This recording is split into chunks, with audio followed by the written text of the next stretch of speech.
পৃথিবী থেকে সূর্যকে যতটা কাছে মনে হয়, আসলে সূর্য ততটা কাছে নয়। তেমনি কিছু কিছু মানুষকে যতটা আপন মনে হয়, ততটা আপন হয় না। তাই সব কথা সবাইকে বলতে নেই। সহজ সরল ভাবে সবাইকে সব কথা বলে ফেললে মানুষ তাকে ব্যক্তিত্বহীন মনে করে। এটা চিন্তা করে না যে সে কতটা আপন ভেবে বিশ্বাস করে কথাগুলা বলল।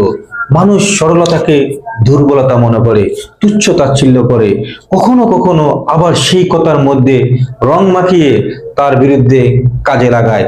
তখন নিজকে বড় অসহায় লাগে। তাই সবাইকে সব কথা বলতে নেই।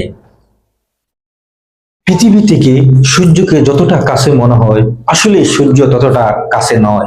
তেমনি কিছু কিছু মানুষকে যতটা আপন মনে হয়, ততটা আপন হয় না। তাই সব কথা সবাইকে বলতে নেই। সহজ সরল ভাবে সবাইকে সব কথা বলে ফেললে